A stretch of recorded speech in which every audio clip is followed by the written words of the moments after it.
Mark and Sarah have been married for over 15 years. Their son Josh had recently turned 18. They lived quietly and peacefully in a small American town. Sarah worked in the office of a large company, and Mark was a mechanic. Their life seemed stable, but over the past few months, Mark began to notice something unusual. Every time Sarah came home, she acted differently. Without greeting Mark, she would go straight to the shower. Her phone was always under a password, and the time they spent together became less and less frequent. At first, Mark attributed this to fatigue and stress, but the situation repeated itself so often that he began to wonder if there was something more to it. One day, Mark's suspicions were confirmed. He happened to notice a message on Sarah's phone that she had left unattended. The text was from a young man who was only 22 years old, only 4 years older than their son. Opening the message, Mark saw his fears confirmed. Sarah was cheating on him. Mark decided not to talk about it right away. He shared his feelings with a friend, who advised him to look into the situation first. But instead of looking for reconciliation, Mark decided to do something different. He developed a plan of revenge. Mark installed a program on his phone that gave him access to Sarah's correspondence. For 4 months, he collected evidence, correspondence, photos, places of their meetings. During this time, he gradually began to distance himself from Sarah. He stayed late at work, spent more time with a friend, and Sarah didn't even seem to notice. Eventually, Sarah changed all her passwords, explaining that it was a security issue. But that didn't stop Mark. He already had everything he needed. When the time came, Mark put together 3 packages of evidence. One was for Sarah's parents. The second was for the parents of her young lover. The third he kept for himself. In each package, in addition to the evidence, was a copy of the divorce petition. One evening, when Sarah returned from work, she found only one sheet on the table. It was her copy of the divorce petition. At the same moment, Sarah and her boyfriend's parents received their evidence packages. Sarah was horrified to realize that her secret was no longer a secret. Mark packed his things and left the house, leaving her with only parting words. "You have chosen your path, and I have chosen mine." Mark burned the last bag of evidence, feeling mixed emotions. His revenge was accomplished, but it did not bring him joy. He realized that betrayal destroys not only relationships, but also those who witness it. After the divorce, Mark tried to find balance in his life. He moved to a small apartment in a different neighborhood, closer to work. The first weeks were difficult. Mark couldn't stop thinking about what had happened. His son Josh had mixed feelings at first. He didn't understand why his parents had split up, but eventually Mark decided to be honest with his son and told him the truth, trying to do so without anger or resentment. Josh was hurt, but he chose to stay with his father because he felt that he had always supported the family. Sarah, on the other hand, lost not only her family, but also the support of her parents, who were shocked by her actions. Her relationship with the young man did not last long either.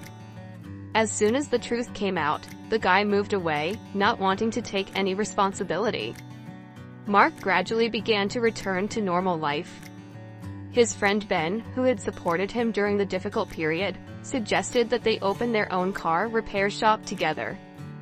This gave Mark a new incentive to work and build a future. Josh started helping his father in his spare time. Their bond grew stronger, and they became a real team.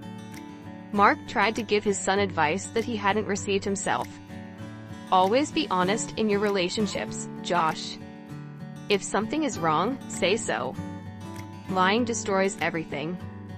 One day, a year after his divorce, Mark met a woman named Alison.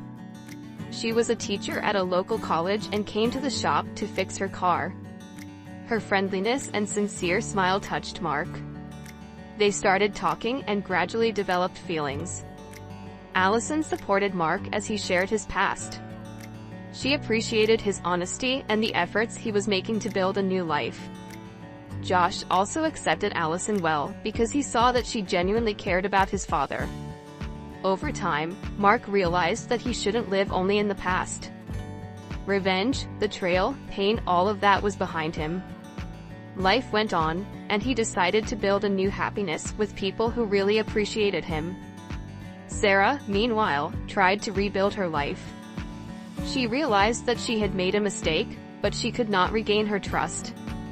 She lived alone, reconsidering her attitude towards the relationship and what had happened.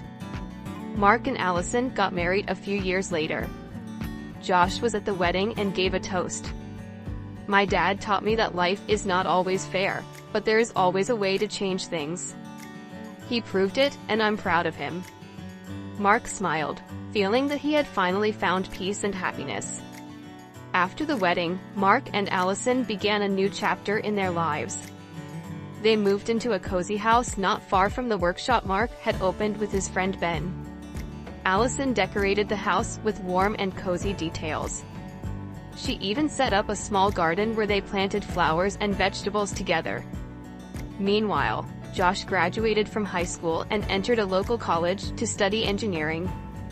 He not only studied, but also actively helped his father in the workshop, gradually adopting his skills. They formed a great team. Mark handled the mechanics, and Josh took care of the modern aspects of the work, including managing online records and promoting the business on social media. Alison became an important part of their lives. She supported Mark in all of his endeavors and became not only a good friend, but also a wise mentor to Josh. Alison was able to listen without judgment and always had the right words to cheer him up. One day, while Mark was working in his workshop, a strange man came to him. It was Harry, the father of the guy Sarah had cheated on Mark with. He looked tense and hesitated before speaking. "You probably don't know me, but I want to apologize for my son. I found out what happened and I am very ashamed. He no longer lives with us, and my wife and I are trying to help him change his life." Mark listened intently, trying to hide his mixed feelings. He felt angry and compassionate at the same time. "I put it behind me a long time ago," Mark said. "The main thing is that he realizes his mistakes." This meeting made Mark think again about his past. He realized that the revenge he had taken, although just, had not brought him true satisfaction. Now he saw how important it was to focus on the future. Sarah lived alone. Her parents were disappointed, and although she tried to regain their trust, it was not easy. She changed jobs to avoid old acquaintances and even started seeing a psychologist to understand herself. One day she decided to write a letter to Mark. In it, she apologized for everything she had done and admitted her guilt. Sarah did not ask for a return or understanding, only an apology. Mark read the letter and replied briefly, "I accept your apology. I hope you find your happiness." This exchange was a kind of closure for both of them. Mark and Alison continued to develop their business and home. They organized several charity events, helping young people who wanted to learn how to work with cars. Josh became a real support for his father. One day, Mark was sitting in his garden watching Alison talk to Josh about his upcoming college project. His heart was filled with warmth. He realized that life is not just about pain and loss. It's also about the second chances we get when we open ourselves up to new things. The past left its mark, but it did not determine his future. Mark learned to forgive, not to forget the value of the people who have always been there for him, and to be grateful for every new day. While Mark and Alison were building their new life, Sarah was going through a deep inner transformation. Left alone, she was forced not only to accept her mistakes, but also to understand why she did what she did. After a few months of working with a psychologist, Sarah began to realize that her betrayal was not just a problem with her relationship with Mark. It stemmed from her own insecurities, fear of aging, and desire to feel needed and wanted. All of this had been building up for years, but she didn't know how to talk to her husband about it. One day, Sarah went to a local cafe to work on a new project for her work. She knew that Mark sometimes came there and was subconsciously afraid to meet him, but at the same time, she felt ready to have this conversation. Surprisingly, Mark actually showed up. He came in to get coffee for himself and Alison. Sarah noticed him, but didn't know whether to speak up. Finally, she gathered her courage and approached him. "Hi, Mark. Do you have a minute?" she asked, trying to hide her excitement. Mark looked at her, a little surprised, but not angry. "Hi, Sarah." "Sure, what's up?" Sarah sat down across from him and began to speak. "I know it's been a long time, but I want to thank you again for accepting my apology. It helped me move on. I am not trying to make excuses. I just want to say that I am sorry for everything that happened. You deserved better than that." Mark nodded and replied calmly. "I realized that a long time ago, Sarah. We all make mistakes. The main thing is to learn from them. I hope you've been able to find something important for yourself as well." This short conversation was another important step in Sarah's life. She felt that Mark no longer held grudges, and this allowed her to move on without feeling guilty. After this meeting, Sarah decided to use her experience to help others. She began volunteering at a local organization that supported couples facing relationship crises. Sarah helped women who were going through divorce or trying to save their marriages share their emotions and find solutions to keep their families together. One day, she was invited to speak to a small group of people on the topic of trust in relationships. Sarah decided to share her story openly, not hiding her mistakes. Her speech evoked a lot of emotions, and after the meeting, several women approached her with words of gratitude. Sarah realized that her path to forgiveness was not only about reconciliation with Mark, but also about using her experience for good. When Josh found out that his mother was volunteering, he decided to attend her speech. Their relationship had remained strained after the divorce, but Josh wanted to give his mother a chance. While listening to her speech, he saw a different Sarah, one who was trying to correct her mistakes and become a better person. After the event, he approached her and said, "I never thought I would see you like this, Mom. I'm proud of you for not giving up." These words became a huge support for Sarah. Their relationship began to gradually recover. This story showed that life is not always easy, but even after the most painful mistakes, you can find a way to heal. Mark found happiness in a new family, Sarah found happiness in helping others, and Josh was able to see an example of strength of spirit on both sides. In the end, all three realized that love and forgiveness are the most important tools for building a happy life. Sarah continued to work on herself and on her contribution to the lives of others. Her experience became not just a lesson, but a foundation for building a new life. Volunteering at a local organization turned into a profession.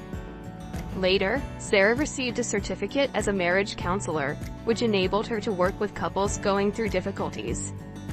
One evening, she was sitting in her office, looking through the thank you notes from clients. One of them particularly touched her. "Sarah, you have made me realize how important it is to appreciate what I have. You gave me the strength to talk to my husband and save our marriage.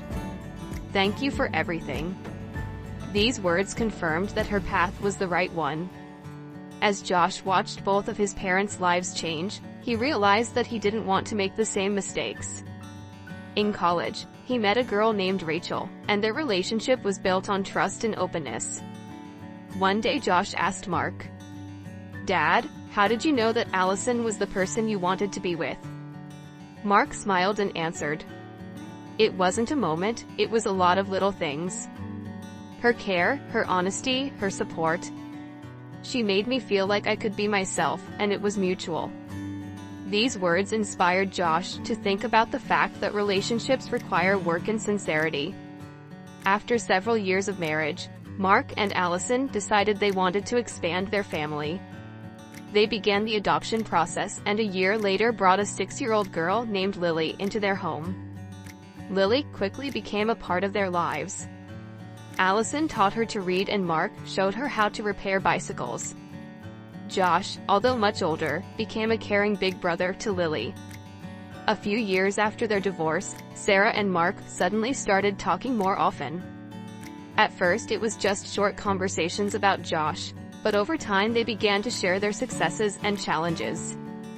One day, Sarah said, "I'm glad you're happy, Mark. You deserve it."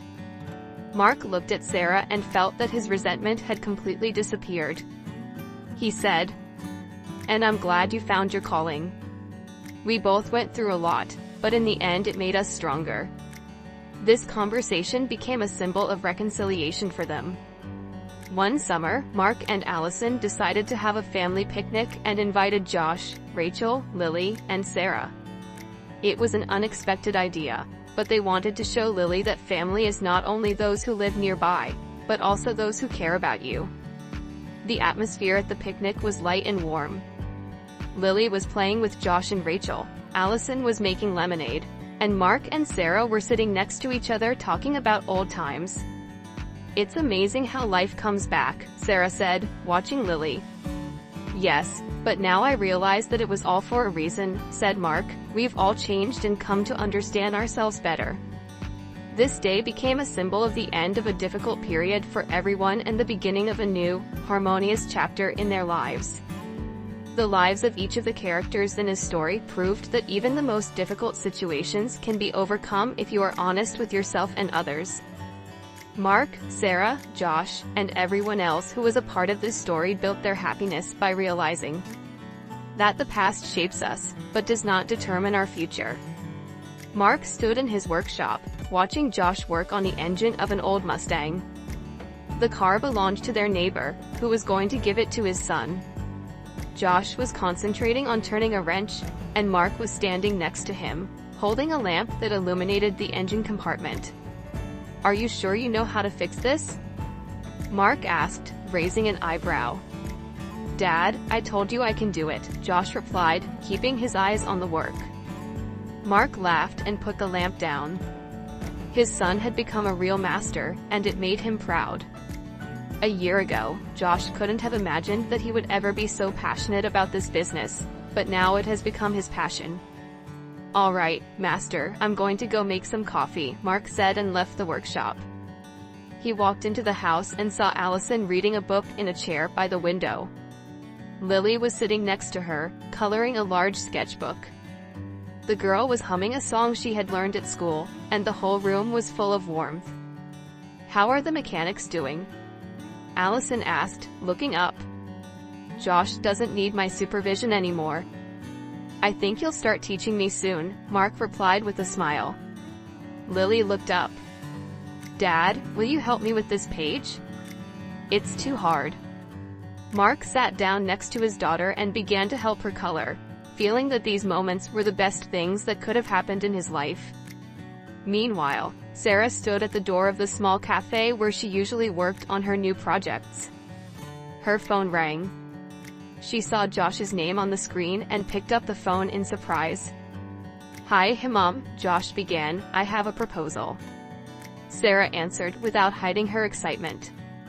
"Hello, son. I'm listening.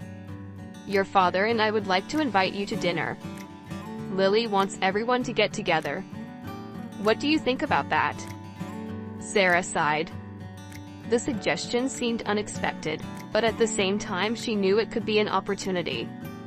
"It's very unexpected, Josh.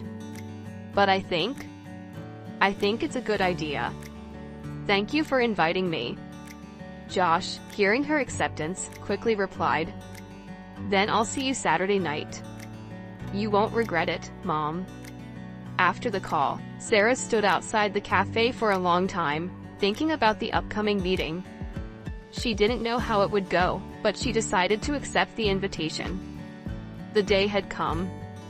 Mark's house was in a pleasant bustle. Lily was helping Alison set the table, and Josh was making the final preparations in the kitchen. Mark was calm, although he felt a little nervous inside. He knew that inviting Sarah was a difficult but important step. "Everything will be fine," Alison reassured him. "She's nervous too. But it's important to Lily, and it's important to Josh, too." Mark nodded.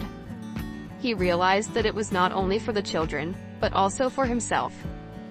Finally, the doorbell rang. Josh went to answer it. Sarah stood on the doorstep with a small bouquet of flowers in her hands. "Hi, Mom," he said and hugged her.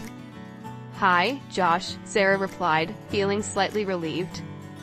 She entered the house and was greeted by everyone. Lily immediately went to her and showed her her drawings. "Look, I drew this myself," she said proudly. Sarah smiled. "That's wonderful, Lily. You have a talent." The atmosphere gradually relaxed. Dinner was held in a warm atmosphere. Josh and Lily told funny stories, and Mark and Alison made light conversation. Sarah felt accepted, even in spite of her past. After dinner, everyone moved to the living room. Lily brought a board game and suggested they play together. Sarah sat next to Alison, who started a conversation. "You know, Sarah, I'm really interested to know how you find inspiration for your work." Sarah was surprised, but answered, "My work is probably a reflection of my path. I help people avoid the mistakes I made." Alison nodded, looking at Sarah with understanding. "That's admirable. Not everyone is able to recognize their mistakes and turn them into something useful." Sarah felt that Alison had no prejudice against her. She realized that this woman really makes Mark happy, and it gave her an unexpected sense of peace. Later that evening, as Sarah was getting ready to leave, Mark went outside with her. "Thank you for coming," he said. "It was important, not just for Josh, but for all of us." Sarah stopped and looked at him. "I'm glad I came. You know, Mark, sometimes I think that if we could have talked to each other back then like we do now, things might have been different." Mark thought for a moment and then answered, "Maybe. But to be honest, I think that was our lesson. We are better people because of what happened." Sarah nodded. "Maybe you're right." They said goodbye and Sarah walked off into the night. Mark returned to the house where Alison and the children were playing a board game. He smiled as he looked at his family. But the thought of his conversation with Sarah left him with a feeling of uncertainty. Sarah walked through the dark streets, thinking about what she had said. Had she really let go of the past? Or was this just the beginning of a new chapter for both of them? Josh sat by the window, looking up at the starry sky. He had a feeling in his heart. This dinner would change the dynamics of their family. But he couldn't say how exactly. Lily hugged Alison, laughing, and she mentally returned to her conversation with Sarah. She knew that accepting someone from her husband's past was not easy, but now she felt. Mark was sitting on the veranda with a cup of coffee, staring at the night sky. Alison saw him and joined him. She brought a blanket with her and sat down next to him in silence. "Are you thinking about Sarah?" she asked softly, not even looking at him. "Yes," Mark admitted, "not because I feel anything for her, but because our paths are so strangely intertwined. It's like the end of one chapter and the beginning of a new one." Alison leaned against him, sensing that he needed support. "You know, I'm not jealous of her. On the contrary, I'm glad she came here today. We have a history together, and, strange as it may seem, she's a part of our lives too." Mark smiled, grateful for her understanding. "Aren't you afraid that this will complicate things?" Alison shook her head. "Everything is complicated already, Mark. But that's no reason to avoid something that could do good." Their conversation continued late into the night. They both decided that they should be open to the future, even if it seemed uncertain. Sarah walked slowly through the dark streets on her way home. She felt a mixture of emotions, relief that the dinner had gone smoothly, but also anxiety that she had to meet Mark and his new family again. At home, she was greeted by silence and a feeling of loneliness. She sat down on the couch and picked up an old photo album. There were pictures of her and Mark, young and happy, and of Josh as a child. Her phone vibrated. It was Josh. "Mom, thanks for coming. Lily keeps asking when you're coming back." Sarah felt warm in her heart. "I'm glad she enjoyed it. And thank you, Josh, for being there for me. Always, Mom." We all move on, but that doesn't mean we have to forget each other, he said. Sarah smiled. Good night, son. After the conversation, she decided she wanted to see Lily and Josh more. It was her way of reconnecting with her family, albeit in a new format. The next few months passed quietly, but with significant changes. Sarah started coming to visit more often. Lily was thrilled, and Josh and Alison didn't mind either. The atmosphere between everyone became warmer, although they remained a little cautious. One day, when Sarah brought Lily a gift, a jewelry-making kit, the girl thanked her and said, "Mom, Sarah, you are our friend now." These words were unexpected, but very touching. Sarah realized that she was accepted. Josh, meanwhile, was finishing up his university studies.